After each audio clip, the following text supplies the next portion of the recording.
मंटू और पिंटू बचपन के दोस्त थे। स्कूल के समय से एक साथ पढ़ते थे और खेलते थे। दोनों के सपने अलग थे, पर दोस्ती कभी कमज़ोर नहीं हुई। हर मुश्किल में एक दूसरे का साथ दिया।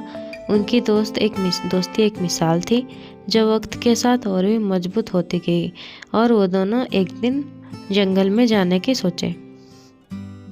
जंगल का नज़ारा बहुत ही सुंदर था।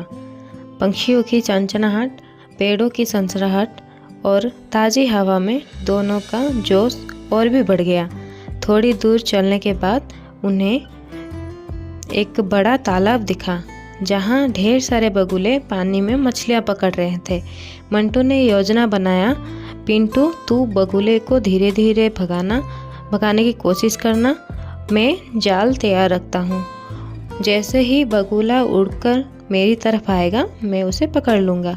पिंटू ने तालाब के पास जाकर बगुले को डराने की कोशिश की, लेकिन जैसे ही वो करीब पहुँचा, सभी बगुले एक साथ उड़ गए।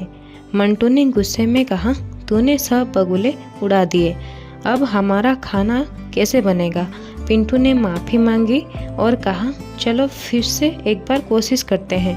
इस बार मंटू ने खुद जाल फेंकने की तैयारी की। जैसे ही उसने जाल फेंका, वो सीधा तालाब में गिर गया। दोनों की हालत देखकर पास के पेड़ में बैठा एक तोता जोर जोर से हंसने लगा। उसने चिढ़ाते हुए कहा, तुम लोग जंगल के राजा बनने आए थे, लेकिन शिकार तो दूर की बात, जाल भी ठीक से फेंक नहीं सके। मंटू और पिंटू तोते की बात सुनकर शर्मिंदा हो गए। मंटू ने कहा, हमने सिर्फ अपनी भूख के लिए इन निर्दोष पक्षियों को नुकसान पहुंचाने की सोचे। यह सही नहीं है। पिंटू ने भी सहमति जताई। उन्होंने फैसला किया कि अब वो प्रकृति का सम्मान करेंगे और सभी पिंटू ने बगुले का शिकार करने की योजना में असफल होने के बाद सोचा कि अब केकड़ा पकड़ा जाए। दोनों ने तालाब के किनारे जाकर चारों ओर देखा। पिंटू ने कहा, देख मंटू, पानी में कितने सारे केकड़े हैं, करना आसान होगा।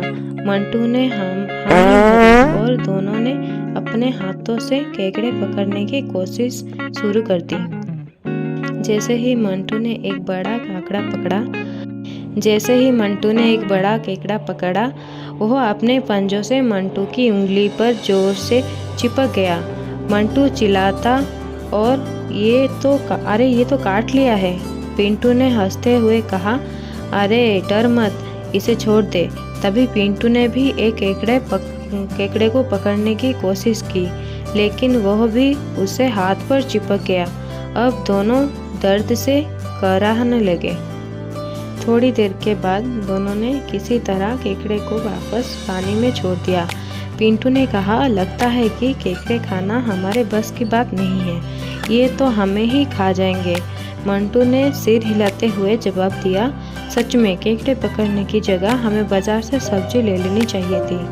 थके हारे और भूखे दोनों बाजार गए और वहाँ से सब्जी खरीदकर घर लौटे। उन्होंने मिलकर स्वादिष्ट करी बनाई और खाई। खाना खाते समय पिंटू ने कहा, हम हर बार जल्दी में शिकार करने की सोचते हैं, लेकिन मेहनत से कमाया हुआ खाना ही सबसे स्वादिष्ट होता है। मंटू ने भी सहमति जताई और कहा, अब से हम शिकार नहीं करेंगे। उस दिन के बाद मंटू और पिंटू ने तय किया कि वह प्रकृति के साथ शांति से रहेंगे और केवल ज़रूरत के लिए साधन जुटाएंगे।